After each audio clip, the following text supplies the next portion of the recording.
All right. So, like I said, I want us to finish up chapter 8 of John. And one of the things we were talking about last time was the comparison of Jesus with Abraham. And this conversation that Jesus has with the Jewish leaders, I would say, is probably the most heated conversation maybe in John we've seen so far. And he basically says that their father is not Abraham, it's actually the devil himself. And I talked about the claims that Jesus has made or has been made about him in the gospel so far. But what we're going to see tonight is the most amazing claim so far. So let's get there. So they say, "Are you not a Samaritan? Have a demon?" Right? They're obviously throwing out any sort of insult they could. He says, "I honor my Father, and you dishonor me." But he says, "I do not seek my own glory. There's one who seeks it, and he is the judge. Truly I tell you, whoever keeps my word will never see death." Okay, so this is the issue that they have with it. And in fact, they say, now we know you have a demon because of what you just said. Abraham died, the prophets died, but you say, whoever keeps my word will never taste death. Are you greater than our father Abraham who died? The prophets also died. Who do you claim to be? Now, what is Jesus' answer to verse 53? Yes, I am greater than Abraham, as we'll see. I mean, essentially, that is what he says. All right, so, if I glorify myself, my glory is nothing. It is my Father who glorifies me. He of whom you said, he is our God, though you do not know him, but I know him. If I would say that I do not know him, I'd be a liar like you. But I do know him, and I keep his word. Your ancestor Abraham rejoiced that he would see my day. He saw it and was glad. Notice the emphasis in verse 54 about how Jesus doesn't seek his own glory. How many times have we seen Jesus say something like this? I'm not testifying of myself. This is a different idea. He said, this is not for my own glory. This is not for my own stature. It's for the Father. He constantly is saying that. And so he says in verse 56, and they misunderstand. Remember the motif of misunderstanding throughout the gospel. He says, Abraham rejoiced that he would see my day. He saw it and was glad. By the way, what exactly does that mean? How much did Abraham know about Jesus? We don't know. But they're very confused. And they said, you're not yet 50 years old.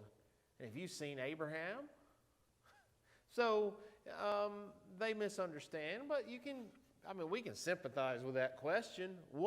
Jesus, what are you talking about here? And here's the claim. Truly I tell you, before Abraham was, I am. So they picked up stones to throw at him, but Jesus hid himself and went out of the temple. Why are they so angry? Because Jesus just simply says, I am. It's not I became or simply I was, but I am. I exist, which of course is an allusion to a couple of Old Testament passages. Namely, the one that probably first comes to mind is Exodus 3:13 and 14. And remember, this is the call of Moses. And Moses is talking to Yahweh. And he says, look, if I go to Israel, the Israelites, and I say, God sent me, they're going to say, well, what is his name? So what should I tell them? God said to Moses, I am who I am. Now, notice that's in all capital letters. Anybody have a clue why that will be in capital letters? Notice in the translation, it's in capital letters. And then it goes on to say, this is what you're to say to the Israelites, I am has sent me to you. Why is that in capital letters? Anybody know?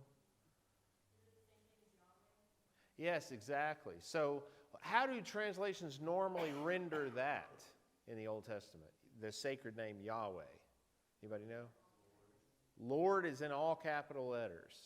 Now, you got the word Lord in the Old Testament with the first letter uppercase, the others lowercase. That's a different Hebrew word. It's Adonai. But the English translations do it that way so that Jewish readers don't have to pronounce the name Yahweh, because many Jewish readers won't do that. Out of respect, out of worship to God, they won't say Yahweh. So the English translations accommodate them, and so they have Lord, but it's in all capital letters to show us as readers this is that divine name, Yahweh. Okay? Now, in this passage, it's a little more difficult. And it's because the name Yahweh is based upon a Hebrew verb, hayah. What does hayah mean? To exist, to be. So a lot of times when you look at a commentary on this in verse 14, and they explain what the name of Yahweh means, it's usually based on verse 14. It's the one who always exists, or just simply the one who is. Here in verse 14, it says in Hebrew, it's Yiyeh Vayiyeh. It's I am who I am. And now that as a form of hayah, the same verb that I mentioned before. It's a different form of it. Okay? So Jesus is alluding to that idea. You got the same idea in Isaiah 43:10, which is just incredible in this context. Okay, Isaiah 43:10. You're my witnesses, declares the Lord, all capital letters, Yahweh, right? You are my witnesses, declares Yahweh, and my servant whom I've chosen, so that you may know and believe me and understand that I am He. Before me no God was formed, nor will there be one after me. Even I am Yahweh, and apart from me there is no Savior. Now what's so interesting here is Jesus comes along and says, before Abraham was, I am. Are you kidding me? How can he say that in this obvious monotheistic context?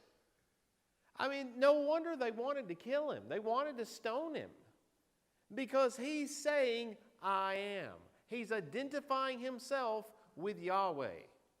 And I think that's an important thing to remember when we talk about Jesus as being God in the New Testament.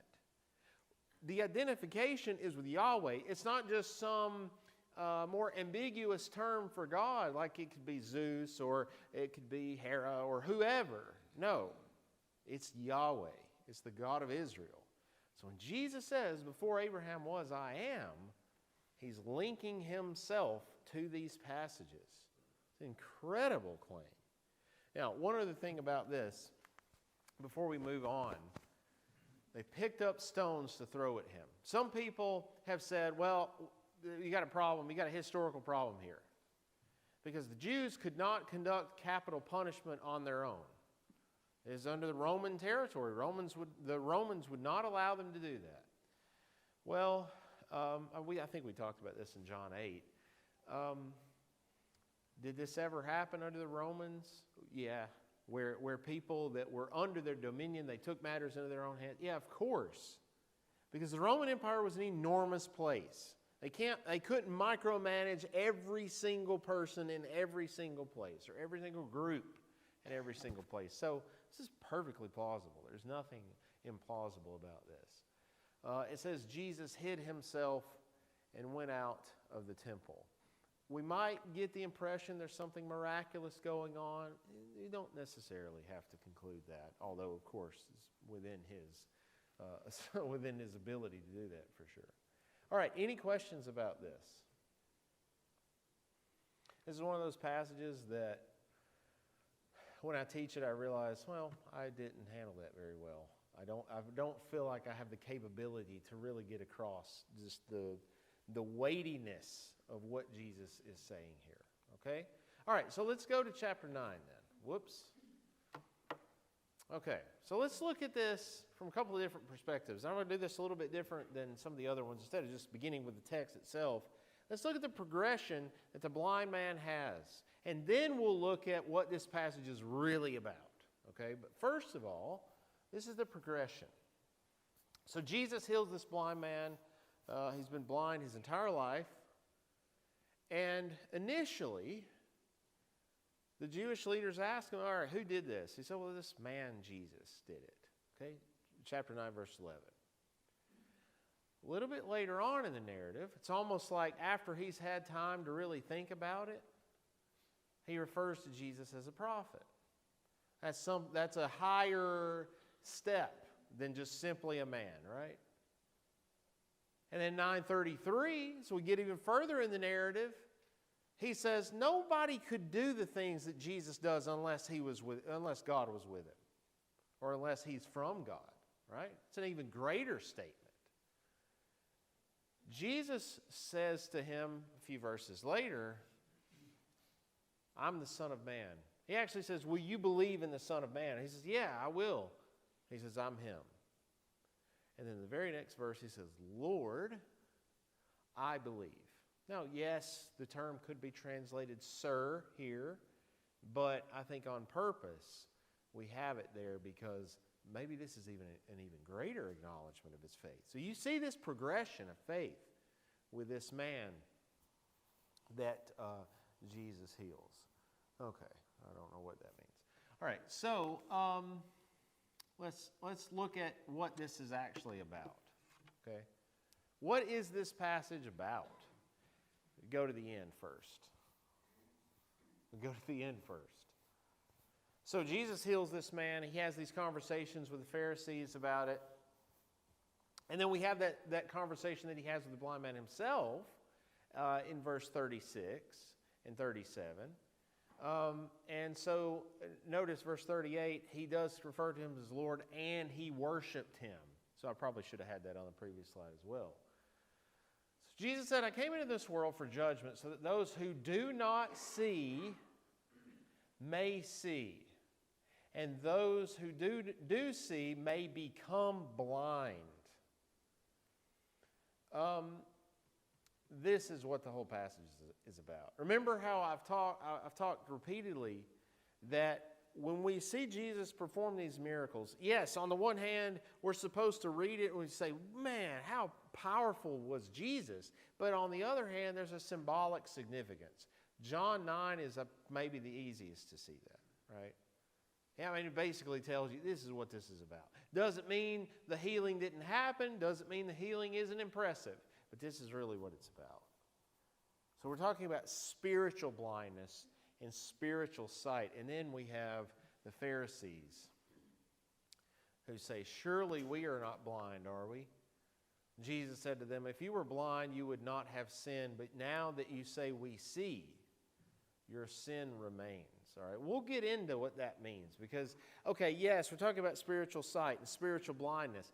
It's not quite all that's going on here. It's not quite so straightforward. So one thing to think about as we progress toward the end of this, to look at it in more detail, what exactly is Jesus talking about when he says that you're blind and those who see need to become blind? I mean, what does that mean exactly? So we'll get to that in just a minute. All right, so let's look at this passage.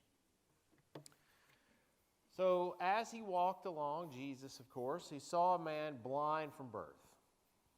His disciples asked him, Rabbi, who sinned, this man or his parents, that he was born blind? Jesus answered, neither this man nor his parents sinned. He was born blind that the God's works might be revealed in him. We must work the works of him who sent me while it's day, night is coming when no one can work. As long as I'm in the world, I'm the light of the world. Okay, again, notice the motif of light here, which of course has special significance in this context because you have a man who's blind, his sight is in darkness, and then he sees. He's able to see light, right? So again, that fits well. Okay. The problem, of course, is verse 2. And I would say the problem is that Jesus doesn't correct them in the way that we think he might ought to. Because they say, who sinned, this guy or his parents, that he's born blind? What does that imply?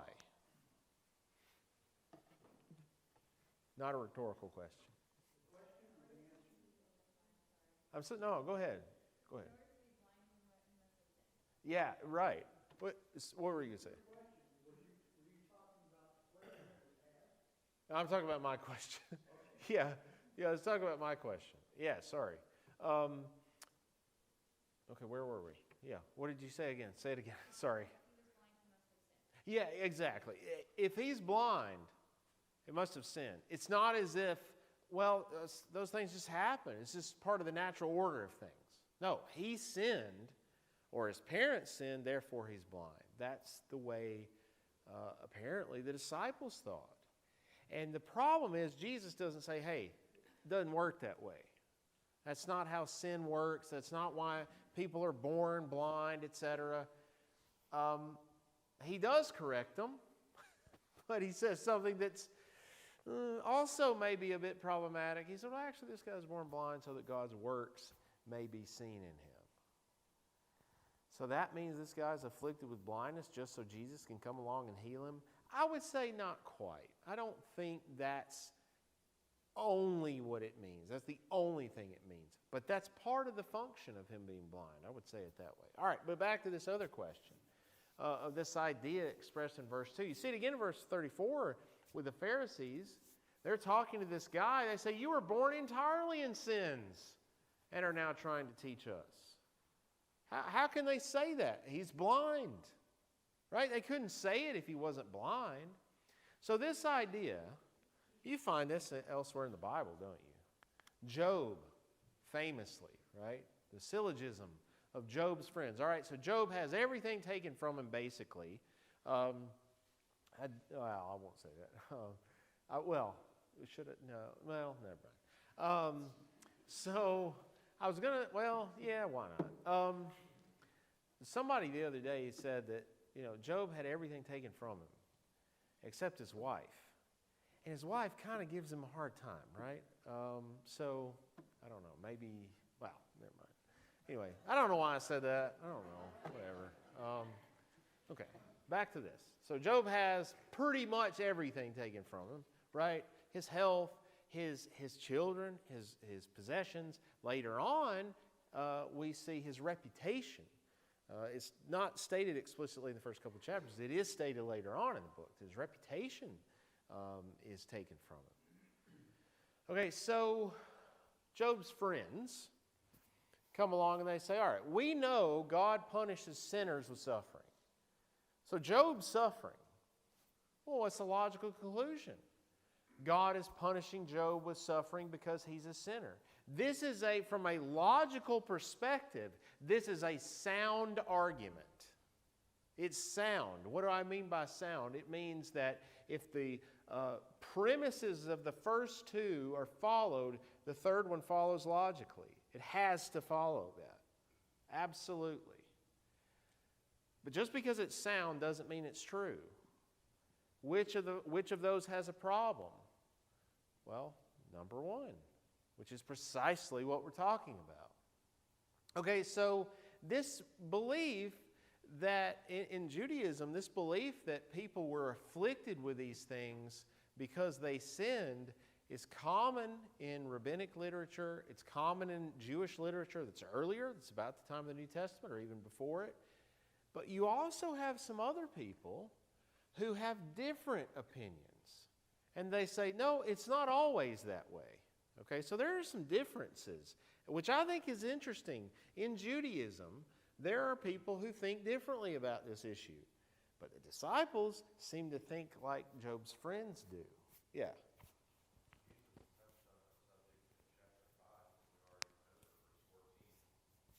When he went and found the man that he healed in the temple, he said, behold, you have become well. Do not sin anymore, so that nothing worse. Yeah. Yeah, thank you for bringing that up. His sin is related to his condition. Yep, exactly. Thank you for bringing that up. I'd forgotten about that passage. But that fits exactly with what we're saying here. So why doesn't Jesus come out and say that's not how it works? Well, I think this is an important lesson for a lot of other places in Scripture. Sometimes in Scripture, things aren't said that we might want them to be, in a way that we want them to be said. What's the principle? That's just not the point of the passage. The point of John 9 is not to refute the idea that that's not how sin and punishment work. That's what Job's for, after all, right? So you might say, well, have the disciples not read Job?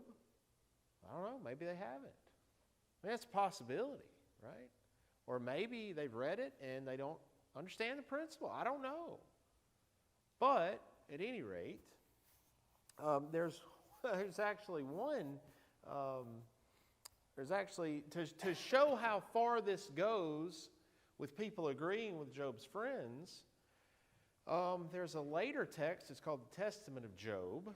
It's much later, a few centuries later. Well, not much later than the New Testament, but and they said that Job's family, his children, they did something wrong, and they sort of invent some things that they did wrong. That's why they were killed, right? Which again just shows how far people would go.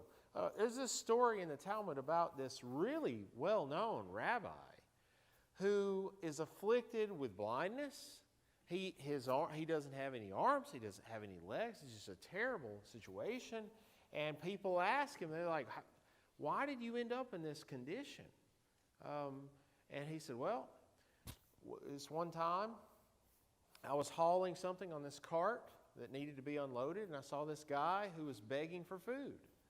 And I saw him, and I told him, just wait a second, I'll help you, but I need to unload this cart. Well, he unloads the cart, and while he's unloading the cart, the guy dies. And he said God afflicted him with blindness because he saw the guy and he didn't help him. Okay, it's probably never happened. It's probably apocryphal, but it does illustrate this very principle that's very common, as we see the disciples indicating here, and the Pharisees. But again, is that what all Jews in the Second Temple period believed? No, it's not. I don't think. But certainly some of them did. And you know what? There are people who still think this. A few years ago, well, it's been several years ago now, but a few years ago, I preached full-time for 3 years. That was the only time I ever did it. But there was one conversation I had with this lady whose husband had just died. And the last few years of his life, he was in and out of the hospital. He's very weak, very sick. And he asked his wife, right before he was about to die, he said, what did I do to deserve this? I tried to read my Bible. I prayed. I went to services. I mean, and he went to services when he could barely walk. So here he is. He's asking his wife, what did I do wrong? And then she's asking me. Well, you think I had a very good answer? No, I didn't. I just tried to maybe point her in the direction of Job, but for some people, it's just not good enough. And so I think this is hugely important.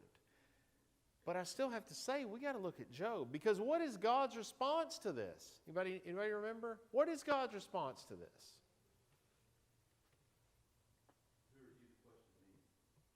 Yeah, who are you to question me? And then he goes on to explain how all this works, right? No, he doesn't. Who are you to question me? And then he says, what? You couldn't understand it. Remember, he says, where were you when I created the heavens and the earth?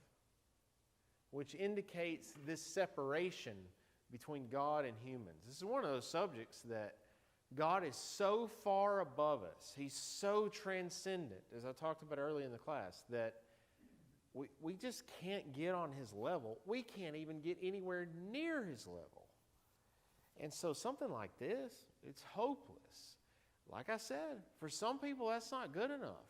The fact that we can't figure everything out is not good enough. And you know, I think sometimes I'm not trying to insult anybody. And maybe there's somebody in this classroom who, well, is it a classroom? Well, it is right now, I guess. But in this room who believes this, and I'm not trying to insult anybody, right? But I've heard people say, you know what, when we get to heaven, I'm going to ask God that, and he'll give me some answers. Well, is that what we're going to have? I mean, is that what it's going to be? We sit around, we get all the answers to all the questions? What if we don't? We're going to be discouraged. We're going to be unhappy. Seriously doubt it. Okay? Seriously doubt. Somebody's going to be like, well, never solved this problem. I'm a little aggravated. Okay? Really? I don't think that's going to happen.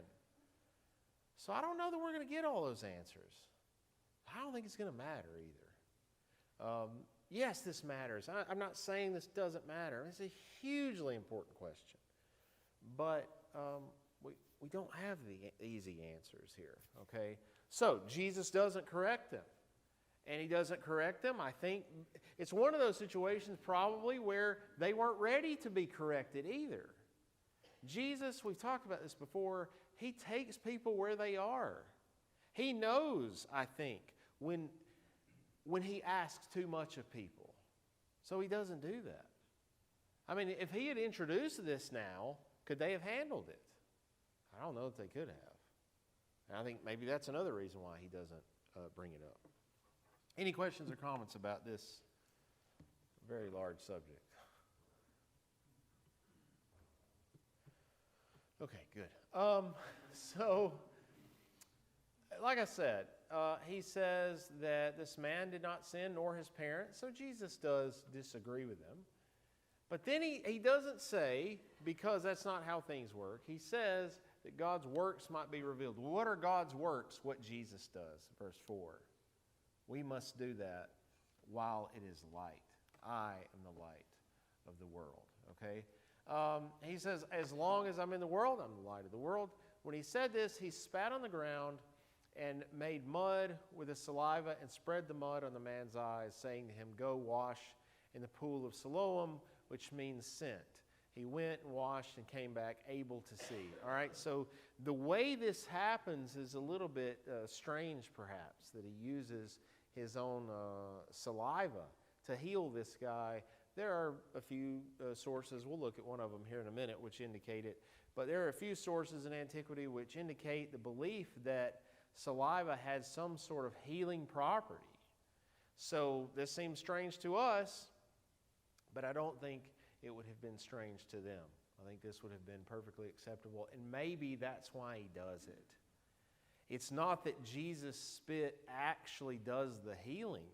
It's that people can watch what Jesus is doing and say, oh, Jesus is healing that guy. Okay. Then he goes and washes himself in the pool of Siloam, and he's healed. The neighbors and those who had seen him before as a beggar began to ask, is this not the man who used to sit and beg? Some were saying, it is he. Others were saying, it is like him. Okay, which probably means it looks like him, or he's another beggar or something like that. He kept saying, I am the man. But they kept asking him, then how were your eyes opened? He said, the man called Jesus, all right, there's that first confession that I mentioned earlier. The man called Jesus made mud, spread it on my eyes, and said to me, go to Siloam and wash.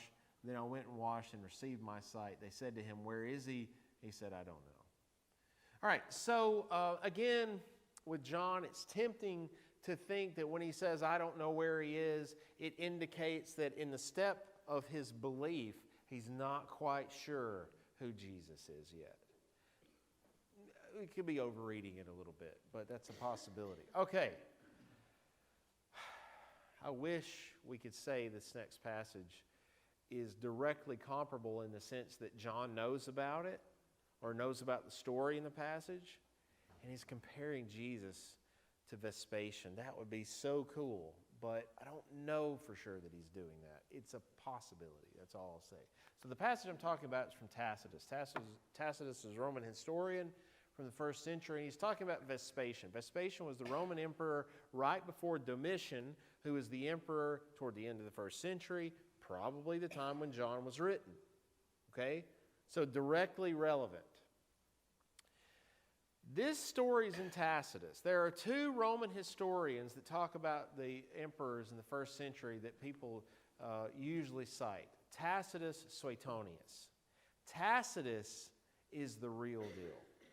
Tacitus, people take very seriously as a historian. Suetonius, it's more like a soap opera. He really likes to include the spicy, juicy stories that some of them probably aren't true. So he's got one. He's got the story of Claudius, for example, who's on his deathbed, and he says, "See, I'm becoming a god." Because Roman emperors were deified after they died. Come on, it's probably never happened. There are a lot of things like that in Suetonius. But Tacitus doesn't mess around with that stuff, usually. So, this is a serious Roman historian. So he says, in the months during which Vespasian was waiting at Alexandria, Egypt, for the periodical return of the summer gales and settled weather at sea, all right, so he's there. Remember how dangerous it was to travel in the Greco-Roman world or in antiquity generally, and so he's waiting for the time to be right to sail back west. And so while he's waiting, many wonders occurred which seemed to point him out as the object of the favor of heaven and of the partiality of the gods. One of the common people of Alexandria, well known for his blindness, threw himself at the emperor's knees and implored him with groans to heal his infirmity. This he did by the advice of the god Serapis, whom this nation, devoted as it is to many superstitions, worships more than any other divinity. He begged Vespasian that he would deign to moisten his cheeks and eyeballs with his spittle. Vespasian accomplished what was required, and the light of day shone again on the blind. You see how close this story, it is close. Even some of the imagery is the same. Okay, did John read Tacitus? I doubt it, because Tacitus is writing in Latin. Okay, so I don't think that happened. But did he know about this story? It's pretty well known in the first century. I think there's a good chance he did. And if he did, and he framed the narrative to sound more like this, oh man, that's really tantalizing, but unfortunately we can't say for sure that's what's going on. But it's very close. By the way, there's another guy that comes to Vespasian to be healed. Tacitus goes on to say in this same passage, he says, people aren't making this up. You can go ask them. You look in Suetonius, he tells almost exactly the same story. Two different Roman historians reporting the same event. Okay, so all that to say is very well known. Maybe John is using some of the language in the way this is told. But whatever the case, we do see the similarities of spit being used to heal. So maybe I think that's probably why the narrative has that. Because people, again, observing the miracle would say, oh, Jesus is using his spit to heal this guy's sight. All right, so the Pharisees investigate after this. And they interview the guy who was healed, and he concludes to them he's a prophet. They interview the parents. And the parents say, well, we don't know what happened. He was blind from birth. We can tell you that much. And now he can see. We don't know what happened. And they sort of pass the buck because they say, ask him. He's of an age, you can ask him. You don't have to ask us. And it says specifically that they weren't willing to tell what happened because they were fearful of the Jews. The text specifically says that. So they bring the guy in a second time. And he says if he weren't from God, he couldn't have healed me. Has to be from God. Again, we've seen this so many times.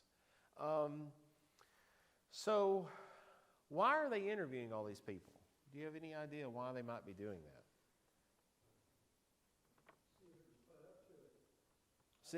See if the blind man was put up to it. Yeah, exactly. Right. They want to find out, is there something fishy about all this? But you know what's amazing in all that? They never say, oh, Jesus can't perform miracles. They never say that. They accuse him of having a demon, like the other Gospels do. And they accuse the guy maybe of being in on it, or his parents. Maybe his parents could come to the Pharisees and say, well, he wasn't really blind. He was just doing that to get money, right? He was begging, acting as if he were blind, and he really wasn't. Okay? But they didn't say that. And so the Pharisees are trying to find some, you might say, chink in the armor, some weakness in this event, and they can't do it. So they drive the man out. Jesus hears this, and when he found him, he said, "Do you believe in the Son of Man?" He answered, "Who is he, sir? Tell me so that I may believe in him." Jesus said, "You've seen him, and the one speaking with you is he." He said, "Lord, I believe," and he worshiped him. Jesus said, "I came into this world for judgment, so that those who do not see may see, and those who do see may become blind." What does that mean?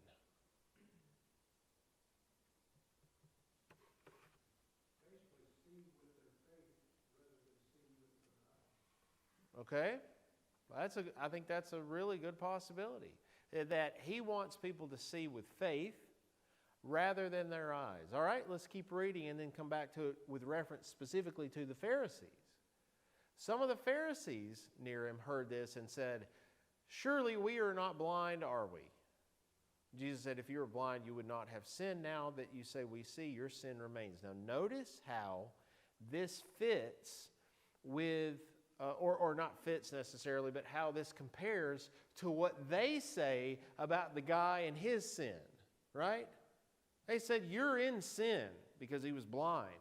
And now Jesus is saying, well, actually, you're in sin, and you're the ones that are blind. You see how he's completely reversed the situation. But what does he mean when he says, if you were blind, you would not have sin? What does that mean? Again, playing on that idea that blindness leads to sin. What does that mean? Yeah, sorry. Is that the same idea as if you claim that you don't have sin, you're a liar and are in sin? That kind of same thing, like by their claiming that they can see, that's not true. So does that make sense? Yeah, it could. It could have something to do with that they viewed themselves as, and I think, did the Pharisees think of themselves as somebody who never sinned? I don't know that there's evidence of that, but they certainly thought, some of them at least, I remember there are thousands of Pharisees, but some of them certainly thought they were above other people, right? Particularly with sin. So yeah, I think it could have something to do with that. That's the first bell. The other one rings at what? 7:40? Is that right? Am I right about that? You don't know? I don't push it, I just listen. 7:40. Thank you, Kyle.